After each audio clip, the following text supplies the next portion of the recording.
study group number, oh my goodness gracious, 14.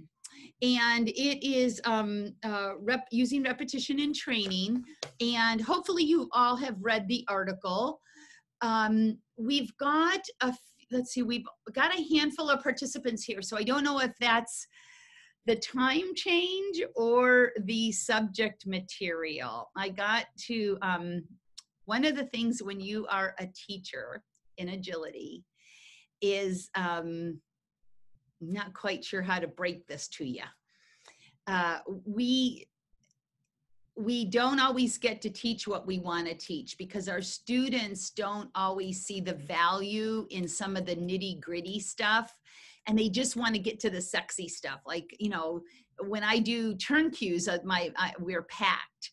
So what I'm trying to do right now with the program is I'm alternating handling, like last week we did rear crosses, specifically rear crosses, which I love. I love doing technical handling and meat and potatoes handling and all kinds of handling. And then I want to do every other week the training bits, but it's the training bits that make the difference. And it's the training bits that I think I have a little bit of a unique take on.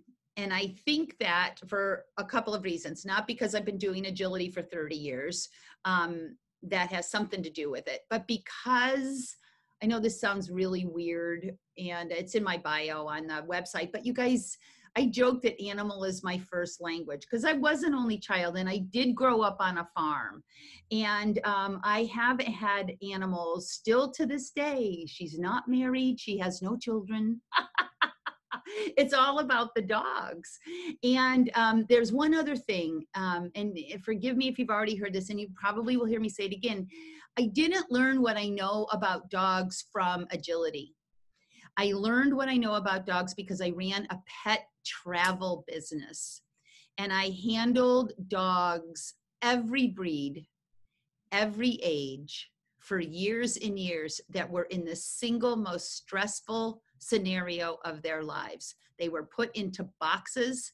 They were handed over to strangers. They were put into loud, scary places, and they were abandoned until they saw me. And then I put them back on the plane. I worked with United Airlines and I overnighted dogs in transit. So I learned so much about relieving or not relieving, impacting and not impacting, but really just reading dogs and letting them tell me, listening to them and letting them tell me what they could do instead of me guessing what they could do by what it seemed like they were telling me. So this is going to bring me to the article, which is, you guys, if I had a nickel for every time somebody said, when I'm like, okay, let's just smooth it out. Let's just go over it a couple of times. And they just panic and they're like, my dog hates drilling. And as soon as they tell me that, their energy changes. They change. So I haven't met the handler yet, and there's many of them, that had a dog that didn't like, and I have changed the name from drilling to the softer kind of repetition training, that they liked it. There's nobody that loves that kind of training that has a dog that hates it. Nobody. So and I know that the dog probably, I know it's a chicken and an egg thing too, because you tell me, my students tell me, oh, no. It was the dog that said it first. But what happens and I tried to make it clear in the article, in repetition training, is the handler loses their juju. They're either a little bored or they're a little worried about the dog or they don't see the value, whatever. But I have a good guess. It's the intensity. They don't have the intensity of the next rep as they did at that first rep. So you know how you all will know exactly what I'm talking about when you're not sure you can make something work and you really try hard. I mean, you take that extra oomph and your elbow is out and your energy is, really pushing to that backside or really holding that dog out on that pinwheel and you're making it happen. You are making it happen with your intention for it to happen. And if you're not, if that doesn't resonate with you, this one will. When you sort of handle in the way you think you should, maybe that same backside, maybe that same pinwheel, and it doesn't work, and you go back to fix it, and then you try hard. You try hard the second time, and you get it because you tried harder, because you put more energy into it. So what I want to teach people to do is handle the right amount. And we've got these terms of like over handling. And I've now gotten to the point where I'm not 100% sure what that means. So, and I guess the answer would be, if an alien asked me right now, I'd say, well, that's when you're doing more than the dog needs you to do. But you guys, if you fall into that category, if you go there, then you're going to have to say, well, I'll just guess at how much he needs me to do. And I'll tell you how I got clear on this one, because it was one of those burning things in the back of my head. And how I got clear on it was, I was watching international handling. I was watching some world team event, and it struck me that the handlers looked like their dogs weren't trained. I mean, they are right on top of them. They are like every inch of that course. Those dogs don't go off course because their handlers are not letting them. They are managing with intensity every single inch of the course. I'm not saying that some of it is, there's varying degrees of that, but they're all on top of everything. Some of them are more in the dog's faces than others are, and that's a style of handling, and we all get to pick what kind of style we want, and it's kind of another topic. But they are taking full responsibility for every inch, and my point is, they are always helping as much as they can. So then I thought, if I'm always helping as much as I can, when does that become overhandling? I mean, shouldn't the dog have some responsibility in this game? And that's when I started writing about and practicing forevermore the difference between training and handling. If I'm in a training scenario, I'm teaching the dog something specific, how to understand something. When I'm handling in sequence and coursework, I am handling as if I must win. I am over handling in competition. I'm taking full responsibility of everything that I can. That doesn't mean I'm on top of the obstacles. That doesn't mean I'm avoiding distance work. But if I'm doing distance work, I'm doing everything that could help that dog understand what I want. If I'm handling a weave pull entry, I am handling that entry as if the dog doesn't know how to do it. He has my full 110% support. But I also need the dog to be able to save me when I can't do that, or when I fail, or when I'm lacking. So I train to a much higher level than I'm handling. I hope that that makes sense. So I will train weave pulls sitting in a lawn chair. I will train, I will teach my dog to take a jump with me facing the opposite direction. So my dogs are trained what to do if I'm not 110%, but in competition. So what I'm telling you right now is the difference between training and handling.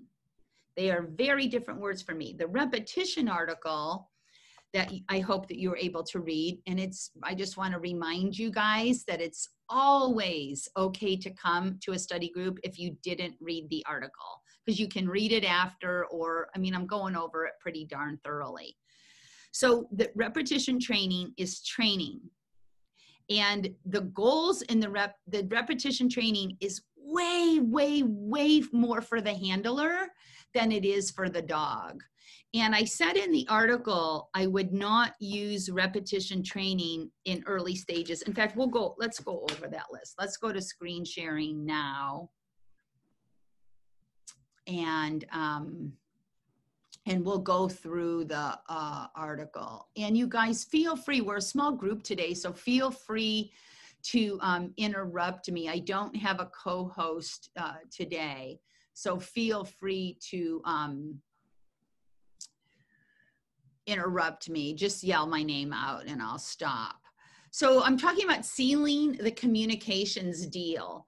So that's not, you guys, if you're going to get fluent in a language, you have to speak it, and you have to speak it a lot. And if you don't speak it frequently, you lose it. There's so much about dog training that you can just go right to language, learning it, perfecting it, usage, fluency, all of it. Different languages. We don't mix up languages when we're, no matter how many languages we speak, we typically do not mix them all up for the, for what works. I mean, if you can say a feeling or a thought better in Spanish, this is so much like turn cues. I'm tickling myself right now.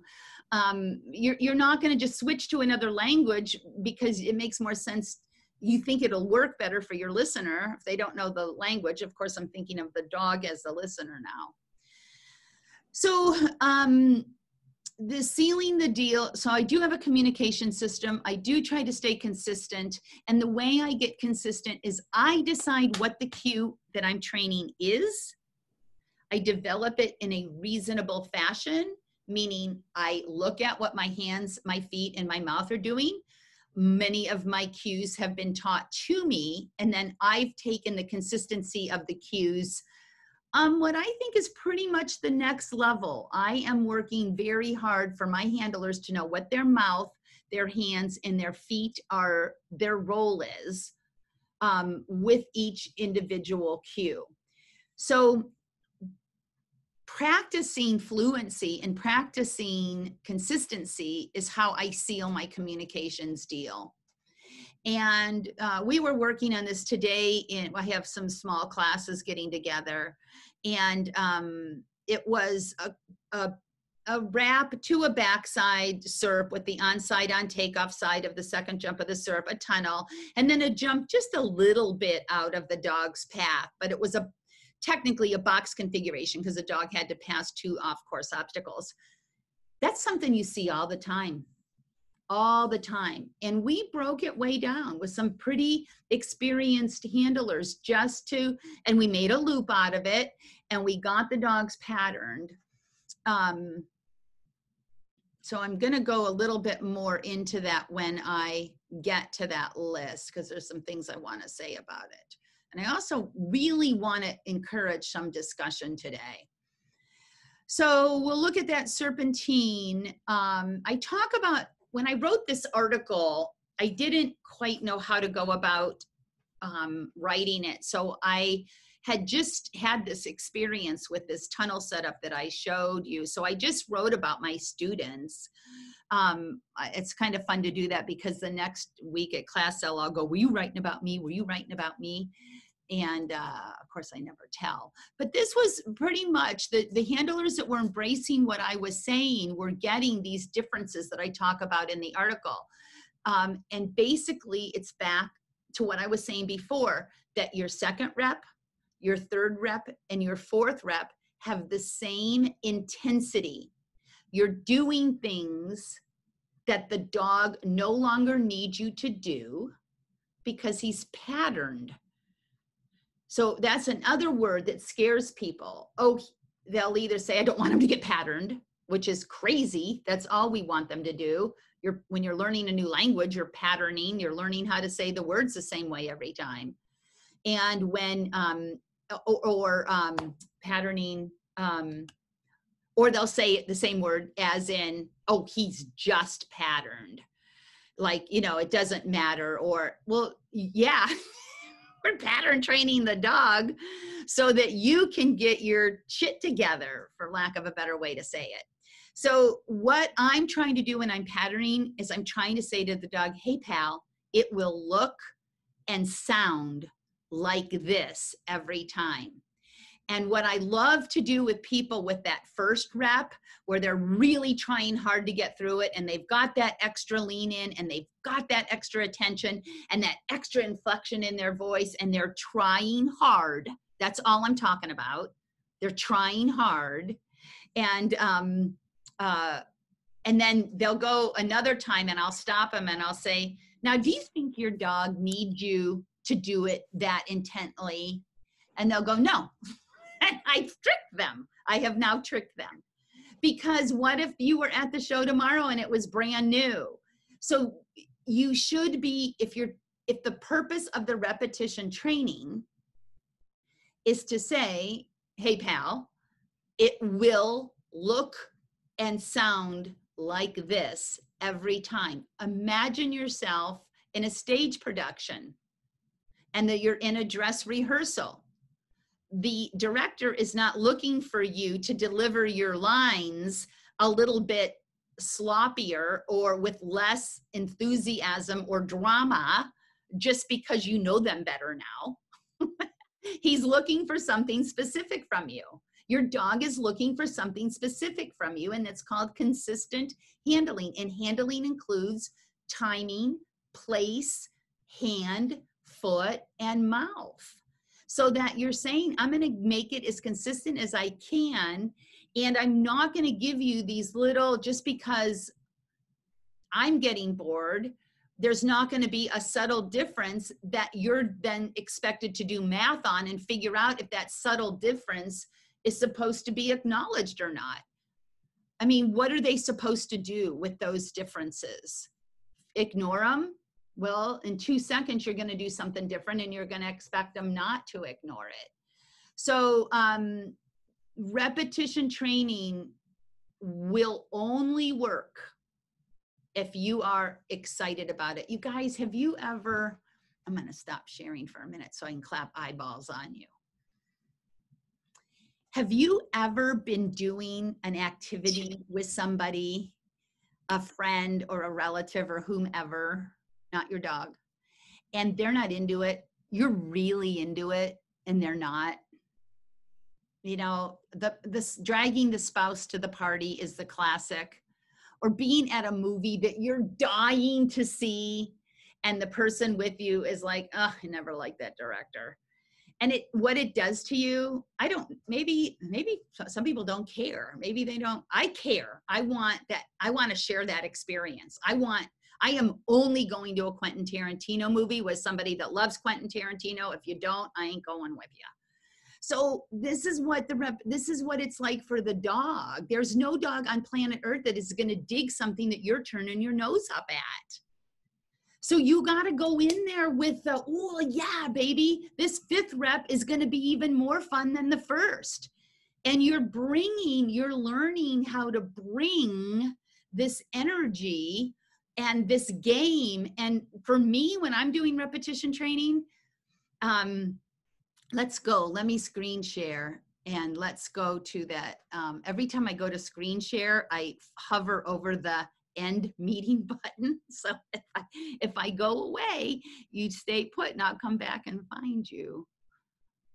Let's go to this list. So those were the differences of the handlers. The handlers that made the 5th rep look like the first, and then there were the others that, you know, they even got sloppy with their words. Sometimes they said jump, sometimes they said go, sometimes they did the turn cue, sometimes their arm was up, sometimes their hand was down, sometimes their arm was part way, not all the way. Sometimes their fingers were closed, their palm was turned up and they were pointing, sometimes their palm was turned up and their fingers were spread. Does it all matter? Well, it might, so why not try? So that drill's the drill I want to talk to. But I'm looking for, wasn't there a brown? Hold on, I got it right here. Oh yeah, it's next to that. Am I making you dizzy? Just close your little eyes if I'm making you seasick. Okay, this is it. So you guys, we set this up. I don't know if any of you are in there that did this. This was just a straight tunnel and 2 jumps. And I'm telling you, when you do this, if you're not on the ground laughing, you're not having a good time. If you take this seriously, you're going to get mad. Because it is about 80,000 times harder than it looks. And I got to tell you, we did it for 2 weeks. I left it up so we could start the next week class with it too. And sometimes I get to thinking, ooh, am I making it too hard for these puppies? Ooh, am I going to sour them on agility? Is it too technical? Because if you haven't figured it out by now, I love technical. But I believe, you guys, that my technical is simple. I really do. Detailed for dogs. Consistency, the detail, the consistency actually makes things easier and straightforward. I'm never wondering if my hand should be up or down. I'm never wondering which way my line will be. So to me, the detail makes handling decisions and handling in general much easier. So anyways, back to the laughing part. So there was one part that I thought was really hard for the handlers. And I got to really second guessing whether the dog, am I making them do too much? And you guys, when you've only got 3 obstacles, and for heaven's sakes, you only have to travel in 1 lane. You're doing 1 turn cue over and over and over, a front cross, and you don't even have to change lanes. So for me, making it simple to get the timing of the verbals and the physical cues in perfect sync, this is the perfect way to do it, because it's possible. Am I in the perfect spot at the perfect time? I remember, I'm getting excited here. I remembered I asked Greg Darrett once, because he's technical. That's why I loved working with him.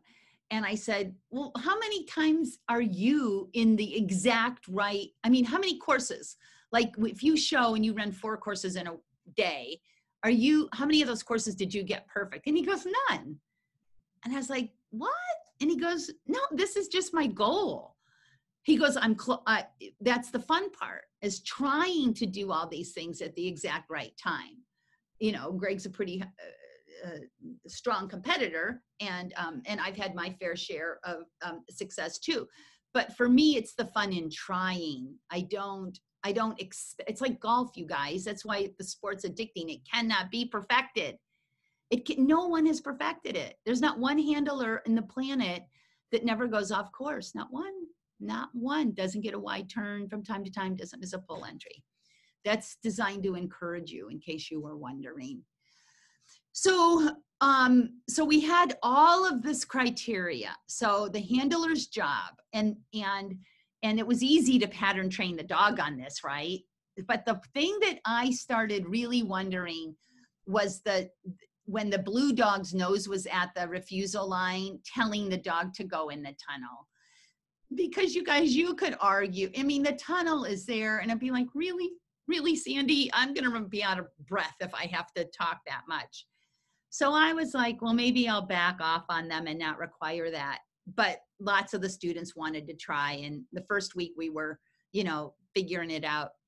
You guys, I'll never look back after those 2 weeks, because I could not believe, even though the handlers did well-timed front crosses, and even though the line was set perfectly, and even though there was nothing else but the beloved, cherished tunnel in front of the dog, when the handlers gave the verbal cue to the dog to go tunnel, that every dog accelerated. I don't know why. I have no idea why. And it wasn't a little difference. Those dogs getting cued to go to the tunnel versus getting cued to go to the tunnel and told to go, versus getting cued and being said, you can eat it up, have it. I call that green lighting. Whenever you can find a place in a sequence or on course where you can green light the dog, which just means the line is set, have it, eat it, love it, go as fast as you can, don't wait for me. So now I'm just like, I've seen too much. I've seen too much at how much the dogs benefit with multiple bits of information that equals this green lighting. And it's easier for them. So here were all the handlers' jobs. Keep an eye on the dog at all times. Do I expect to keep my eye on my dog at all times on the course? It's a goal. Do I? No. Do I try as hard as I can? Yes. Do I know in my walkthrough the places that I'm unlikely to have my eye on my dog? Yes. Are there things that I do to make up for the fact that I can't do my job? Yes. I employ other parts of my body. When one part of my body can't do its job, the other parts have to make up for it so that I'm green lighting as much as possible. So they had to stay in one lane. So this was the handler's lane. So that just means, you guys, I didn't want them. So why wouldn't I? Why wouldn't I want the handler after this? See my cursor? Does everybody see my cursor? Why wouldn't I want the handler after they do this front cross to step into this lane? Well, for one thing, that's what I would do if I was rear crossing a tunnel. Rear crossing tunnels are hard enough because the dogs are blindfolded. So there's no reason for me to say, oh, this might look like a rear cross. I don't need to do that. I don't need to do that to the dog. So my dogs will know if I stay in my own lane after this front cross, that there's no rear cross coming. So I've already told the dog to go straight before he comes around, before he's, before he's here, before he's a third of the way to the tunnel. He knows he's not going to be turning this way out. Use proper footwork and timing for the front crosses. So I do a lot of figure 8 drills. So that means in my world, the front cross is done when the onside foot has set the line. Very fussy about front crosses. Front cross also needs to be done before the dog lands. And that's the information that's in my feet first. And my feet first thing just went on sale again today through Clean Run. That's going to include a free, 2 free Zoom meetings with it. So it's a good time to review it. If you haven't, I know you've all seen it. But and it's real inexpensive, I think, through Clean Run, not through me. So I want to have that front cross done before the dog lands, is what the Feet First business says. And then right after that came out, I was reading Clean Run magazine, and there was an interview with Anna Effort. And she said that her goal is to have her front cross done a full stride, but the dog has a full stride. So I was like, I'm going to explore that. So now my front crosses are done well before the dog arrives at the jump. And I'm always encouraging my students, just with a single wing or a garbage can or a tree, you guys never be practice. I don't care. This is what I hear all the time. I was just getting started. I was just using that jump to go back to the sequence. Whenever you're doing a front cross side change, make the timing important. Get that muscle memory in your brain. So we insisted on proper footwork and proper timing for both of those front crosses. So the arms up or down as your dog understands. So I use my arm out to the side for the dog to not take the logical thing to go around it, like an out or a layer, or to be way far over from me, like 20 feet. So I couldn't really say for you guys, for a Chihuahua, a Dane, and a Border Collie, when something is actually a scent, and it's also determined by where the handle, how fast the handler is running. So that's why in this scenario, each handler would have to know what their arm up or down is for their dog. So I want you to know the one dilemma about that is sometimes it's really helpful to just be able to run without your arms out to either side. So if there's an area where I don't need I would rather use my arms for running. I would much rather pump my arms and run, but I do use my arm pinned to my side to stay tight, patting my leg, and then out. So I've got my arms employed quite a lot. I work very hard to be consistent with them. Decide if this is a deceleration drill or not. Did that confuse anybody? It should confuse somebody. That just means how fast you're running. So if you're way behind, you would just be using a verbal rap cue. If you're way ahead, then decel would be part of your drill. I mean, you could start a figure 8 drill. I never do a lead out. I always start in the middle. So you could have started where my cursor is now, faced this direction, face the bottom of the page, have your dog on your right, the dog is in the handler zone, send to that tunnel and be up here in decel and still do a timely front cross. But you're never going to make this one for the most dogs, most people, most dogs. So I'm not saying that decel should be a part or shouldn't. And then the dog's nose at the refusal line is to cue the tunnel. So that's the, this is the blue dog here. So whether or not you're saying go on, go on, go on, or go on tunnel, I do some mixing and matching with my verbals. So as soon as the dog enters the tunnel, he would be being told what he's supposed to do as he exits. And this is something I've gotten quite particular on in handling. So at this point, I would be saying, go on, go on. But for Tuxedo, he would be hearing dig, dig, dig before he exited. Literally, because dig, dig, dig means find a jump and wrap it. So dig, dig, dig does have some send qualities to it.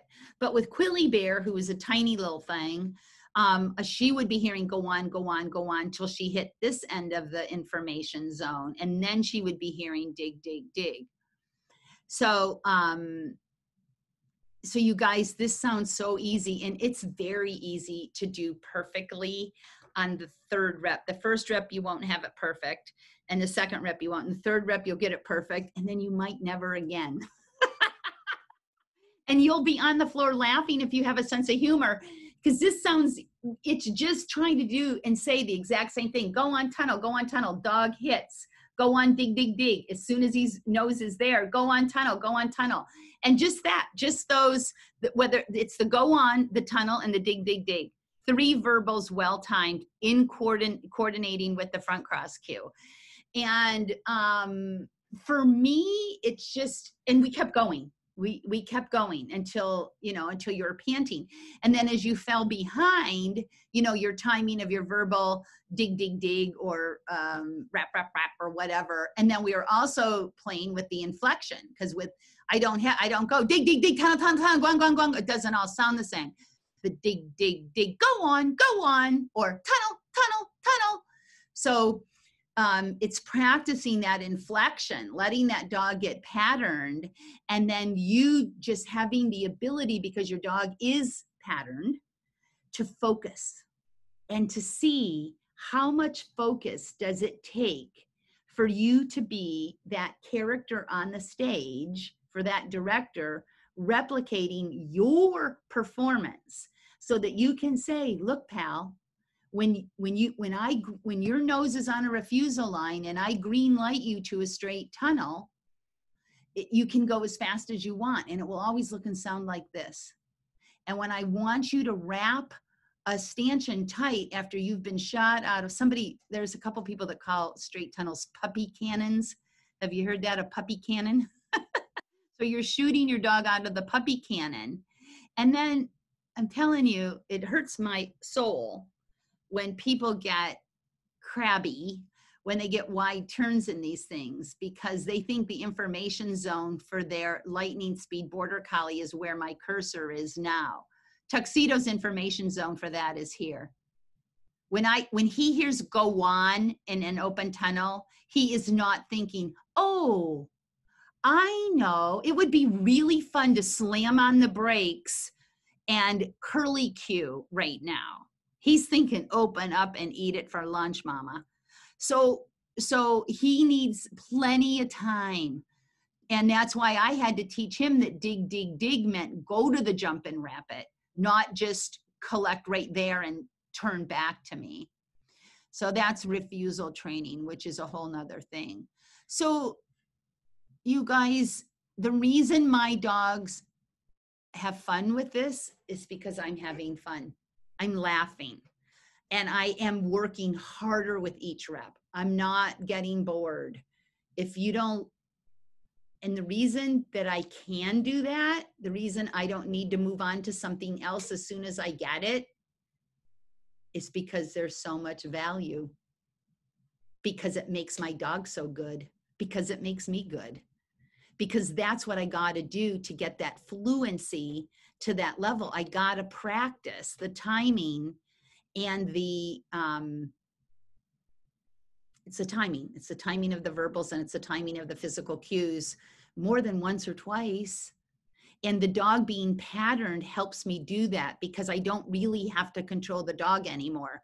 The dog is just doing it, and I can really focus on where his feet are and where his nose are. And I can also get comfortable just watching the dog, and suddenly I can relax and I can see I've got more time than I thought. I'm not rushing. I'm just settling into that timing. I'm feeling less rushed, but I'm still sounding intense. And that's another thing. Can you sound intense and not sound panicked? Can you feel panicked and not sound panicked? You know, sometimes I'm like, just listen to yourself. You can hear if you're starting to show how you feel. That's another thing too. So this is a classic fun loop. And what this means is not that I want your dog to put a jump over a tunnel, is that it could be a jump or a tunnel. And when you're doing something like this is a great way, you guys, to get distance. Because you could start out by handling, look how close my cursor is to that jump. That's a couple of feet. And then look how far I traveled in there. And now each block is 10 feet. So, you know, I'm within 3 to 4 feet of that jump. But as I send the dog into the tunnel, the next time I could be a little further away. Now my arm is up and the dog is hearing go on jump as soon as he goes into the tunnel. And when I tell him go on again, when he's here, I've purchased this jump. So when he's here in this information zone, I can do my lateral motion and maybe travel this far from my SERP and then see how much I have to come up to buy that jump. And then to get this turn, which in my world is a dig, dig, dig, I can practice saying it and not going all the way up here. And then maybe the next time I can just handle my whole SERP from this little lane right here. And that's a beautiful way to get your dog used to distance handling via loop work. I can just start moving back and forth here. I'm still saying, so my SERP word, just so you know, the verbal I would say when the dog is somewhere in this information zone, depending if it's a Border Collie, a Great Dane, or Chihuahua, is I do a soft here. And Tux knows that it's not a threadle because I would say tuck, tuck, tuck if it was a threadle. He'd be meaning when he's headed for this jump, I have to tell him if I want him to do the 180 and go to the bar, or if I want him to wrap the stanchion and go to the refusal line. So that's another value for my repetition work, because I can bring him around and 3 times say, here, jump with my left arm up to cue the 180, the first part of the SERP, or I can be in position here and tell him when he's here, tuck, tuck, tuck, dig, dig, dig, in, some people use, if it's going to be a threadle. So I can go 3 times and work the 180, the SERP, the 180, every SERP starts with the 180, or I can practice when he hits that exact same spot, doing and saying and being as I would if I was going to threadle that. And he goes around again and I be and do and say exactly as I would, depending if I want. I could go here and do a rear cross and turn him this way and come back around this way. And then I would give him a different cue to do the backside, or I could do my SERP this way. Got it? The true super be out, in, out. So repetition training, you guys, you can also use as discrimination, which this to me is discrimination. I'm discriminating how I'm telling the dog to take this bar. I'm telling the dog to take the bar in extension. And as soon as I do that, I've bought that jump. There's nothing more for me to do. Or I can tell the dog, please wrap that stanchion, collect up nice and tight for me, thank you, when he's here. So that's the other value of this loop work. So Cindy, I have a question. Yeah. Is it on a diagram? Nope. Rewarding. Mm-hmm. Timing. Do you? I mean, is it just because you're having the flow and the excitement and the fun and the energy? You know, is that the reward in and of itself? And if you're trying to accomplish something, you know, I'm assuming like if you're doing the SERP, you're not going to want to stop in the middle of the SERP to give a reward. So you have to think about where you would want to stop and place it. But you didn't discuss anything about reward in the article. I didn't, and I should have. Thank you, Gwen. It's very, very important. And this falls under to thy own dog be true. I just made that up. I think I got to make a t-shirt like right now. I got to go. So you guys, when I'm doing repetition work, the idea is that I have enough value in the individual obstacles. And remember I said early stages of training is not good for repetition. That's because the dog doesn't know it well enough. And I'm going to have to keep stopping and training. So if I don't have enough comprehension of my SERP or my tight turn on this jump or my go on verbal cue, if I don't, I got it. In order to do repetition work effectively, the dog is trained on all of the elements that are in the repetition. I'm not teaching the dog the things. I'm not teaching the dog the front cross footwork. I'm perfecting it. So if my dog struggled, I do not sweep things under the carpet. You guys, there are tons of times that I have to say, well, that wasn't quite as well trained as I thought it was. And we're going to stop here and do a little magic number 3 reminder on that front cross, that dig, dig, dig. I'll get 3 cookies out. There's people in this room right now in this live chat that did it today. Get 3 cookies out, do a dig, dig, dig, dig, dig, dig. I call that back to kinder and a refresher course. So anytime the dog is struggling, but in general, I'm expecting the energy and the party that my dog knows is coming when I'm acting like that. You guys, I'm a pretty fun gal when I'm training dogs. I'm pretty fun. And, you know, when I train, that's the best part of my day. So my dogs are enjoying it. So yes, it is self-rewarding as it's happening. Am I forcing it to be? No.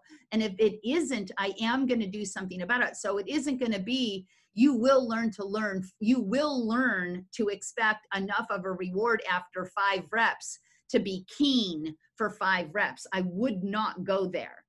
I wouldn't say you're going to learn to love this. And are there dogs that have preferences to number of reps? I did go there in the article. But you guys, I've got students that are terrified to do 2 or 3. So if I had a dog that was owned by someone that hates drilling, we would have to have a lot of rewards for that dog, or else the handler is going to tank on me. I'm telling the truth. A lot of the times the rewards have to be, but don't fool yourself. You're never, like somebody today was handling a sequence and they were saying good dog right at the point where the dog needed it, but then they tried to keep doing precision handling. There's no time. So what I say is if your dog needs reinforcement, your dog needs a good dog, stop and give it. Stop and give it for sure. Or if you just got the best turn on a jump after a straight tunnel that you've ever gotten, sure, stop and party down and then pick it back up. But the ultimate goal is that there's a giant jackpot coming and you're trying to keep momentum and energy the same. Did that answer your question, Gwen? Yes, I just still want to know where the dark chocolate is for me in all of this. Yeah, the dark chocolate, yes, it's, I love it so much that I'm getting reinforced constantly. And I still want dark chocolate. Okay. So Sandy, I have a question. Yes. This is Betsy. Hi. Hi. So part of the reward in doing the repetitions, the tone of your voice? For your dog or mine? Well, I guess that would depend. But Well, it will. could that be part of the motivation reward to keep it Totally fun? 1,000%. But I'll tell you something, if you've got a dog that's a little on the soft side, those dogs can be different from one day to another. I have a student, top handler, that loves to drive her dogs. And she's got one dog out of all her dogs that when she drives her with this certain inflection in the weave poles, the dog, you can see the dog just, I mean, you have to have a magnifying glass, but I can see the dog make a shift. And I've got a little soft dog, my Jigsy boy. You know, there's some days where he's in the mood to be driven, and there's some days he's in the mood to be babied. But with my border collie, the, you know, that edginess in my voice, he digs the shit out of that. So I would call it rewarding. Anything the dog is getting that the dog likes. But I see people all the time try to use play and inflection in ways that the dog is doesn't seem to be enjoying. And I talked about that in one of these recently about, I've got a bunch of YouTube freebies coming up, a whole bunch. And it was one of those where it's like, you know, just because you saw somebody else do it and it worked for their dog, usually bringing something from home, an inflection or a demeanor. Your demeanor can be rewarding or off-putting.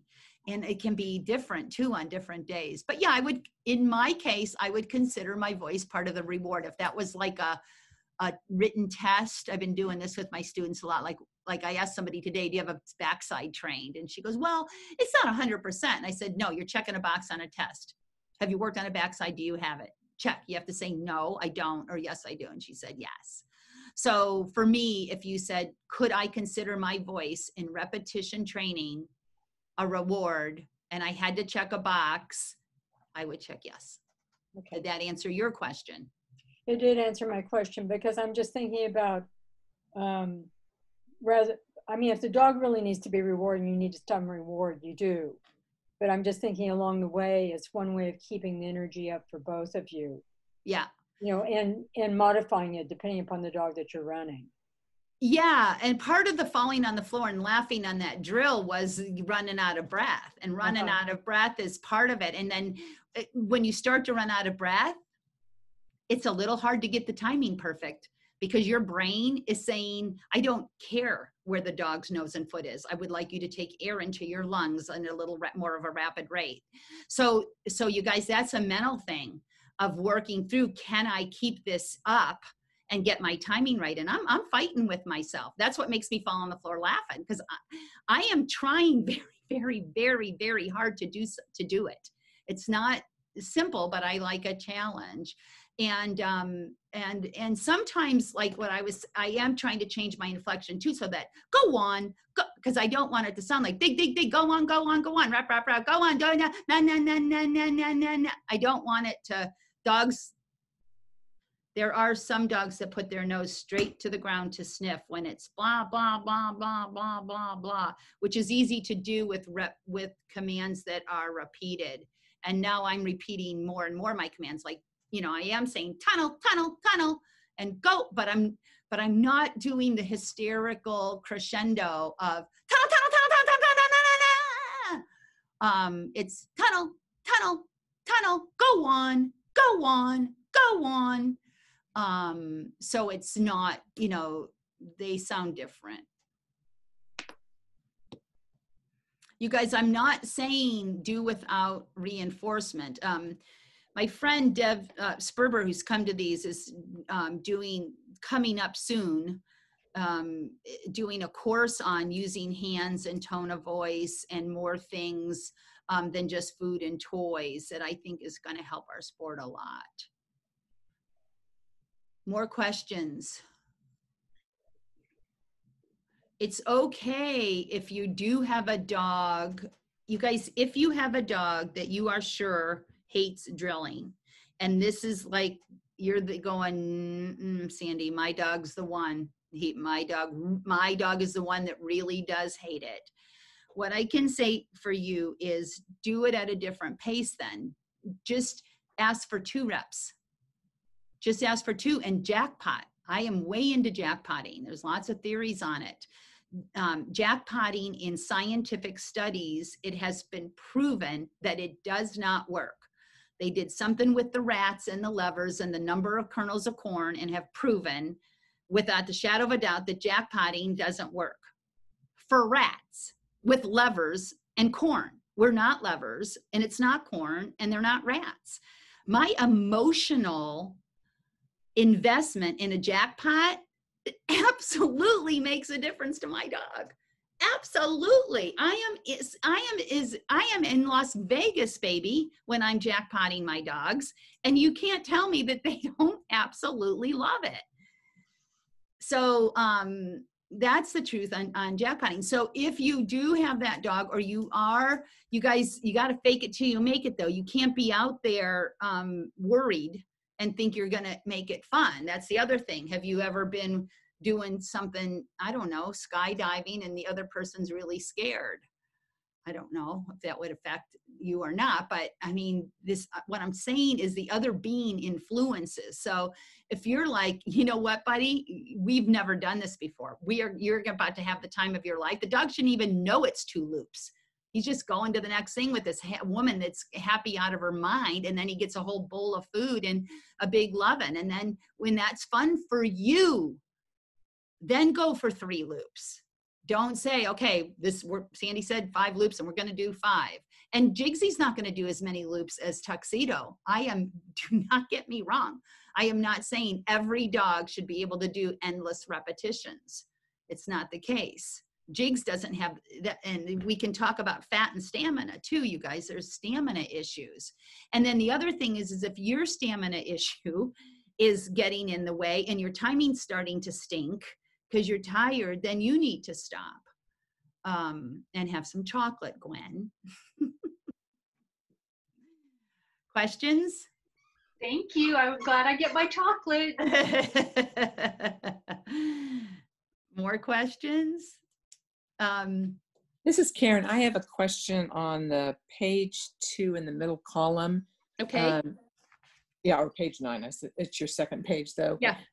When it starts off, the second paragraph in that second column, you say, I only make a modification if I must do so, and then I'm careful to base the modification in a cue that the dog already understands. Mm-hmm. Can you give me an example of what you mean by that? Yes. That's a really good question. We were talking about that in class today too. So configurations are what I'm writing about in Clean Run right now. So some of you may have come to 6 ways to handle a 270. So I have 6 basic ways to handle a 270 configuration. If that configuration is not really a 270, or it's a different obstacle, it's not 2 jumps, I may not be able to handle that configuration with this exact precision that I'm talking about. My hand is in an exact place. I may have to take an extra step. A piecemeal front cross could be an example. I may have to put I don't like moving in between double front crosses, but a configuration may make it so that I have to. But what I'm going to do to make up for the difference will be something that the dog knows.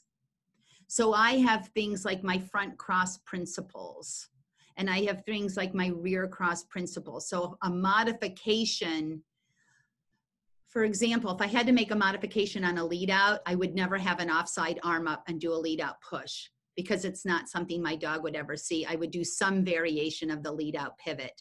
So it would be some variation of a rear cross.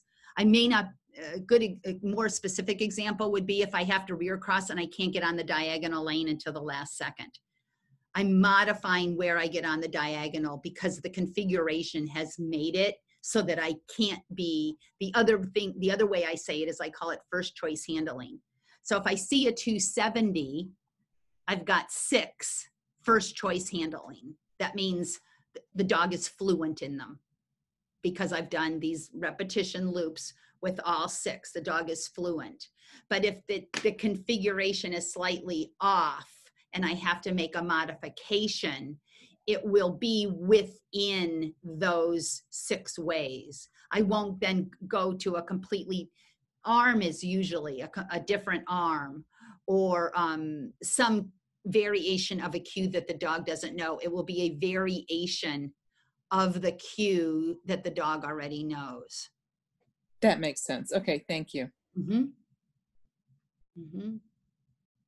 I'm glad that somebody asked that, because sometimes I write stuff like that and I'm just going, how many people are gonna really know? But I see people, when a dog doesn't understand something, they'll try it in a completely different way when they could have just modified the basic front or rear.